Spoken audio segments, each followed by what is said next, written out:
ஸ்டாலின் ஒரு திட்டத்தை தொடங்கியிருக்காரு. அரசனுடைய இந்த முன்னெடுப்பை நீங்க எப்படி பார்க்கணும்?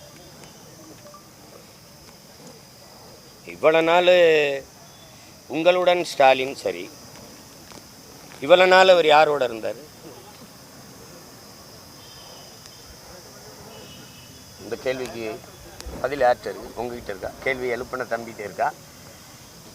நீங்களே பார்க்குறீங்க, இந்த சாலையில் வரும்போது பார்த்துருப்பீங்க. வீடு தேடி அரசு என்று ஒரு பாரவுந்தில் தமிழ்நாடு அரசு முத்திரையே போட்டு அது ஒவ்வொரு வீடு தேடி போகுது. எது போகுது? வீடு தேடி அரசு. இவ்வளவு நாள் அரசு யாரை தேடி போச்சு?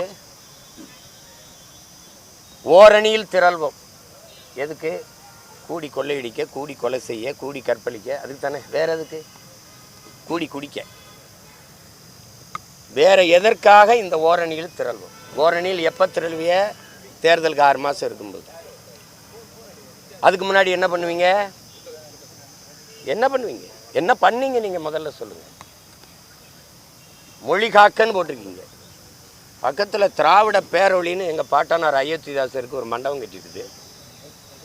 சரி, சொல்லிட்டு போங்க திராவிட பேரொழி என்று.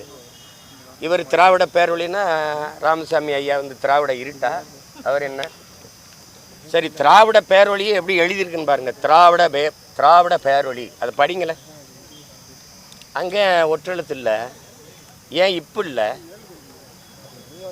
திராவிட பேரொழியா திராவிட பேரொழியா? அது என்னது? அது அரசு எழுதுது பாருங்க. சென்னை கடற்கரைக்கு போங்க, நம்ம தமிழருக்கு கீழே சென்னை இங்கிலீஷில் இருக்கும். தமிழ் வளர்க்கிறார்கள், மொழியை காக்கிறார்கள், மண் காக்கிறார்கள். இவ்வளவு காலம் என்ன பண்ணாங்க? அள்ளி வித்து தின்று கொண்டு இருந்தார்கள். எந்த ஆற்றில் மண் இருக்கு? எந்த மலை இருக்குது? போகும்போது மலை மணலா எத்தனை பாரவுந்துகள் போய்கொண்டிருக்குன்னு பாருங்க. மண்ணை காக்கிறார்கள், மானம் காக்கிறார்கள். மானத்துக்காக உயிரை விட்ட ஒரு இனக்கூட்டத்தை மானங்கட்ட கூட்டமாக மாற்றி நிறுத்தி விட்டுட்டு இளவரச அரிசிக்கு 500க்கும் 1000க்கும் கையேந்த வச்சுவிட்டு, வேட்டி சேலைக்கு இலவச திருமணத்திற்கு ஏங்கி நிற்க வச்சுக்கிட்டு, பிச்சைக்கார கூட்டமாக மாற்றி நிறுத்திட்டு, மண் காக்க, மொழி காக்க, மானங்காக்க எப்போ வர்றீங்க? வந்து உங்களுக்கு என்ன பிரச்சனை அப்படின்னு? பிரச்சனையே 60 ஆண்டுகளாக நீங்கள் தான். உங்கள் அப்பா, இப்போ நீங்கள், அடுத்து இப்போ உங்கள் மகன், நீங்கள் தான் பிரச்சனை. நாட்டுக்கு பிரச்சனையே என்னன்னு தெரியாமல் இப்போ தான் வந்து பிரச்சனை என்னன்னு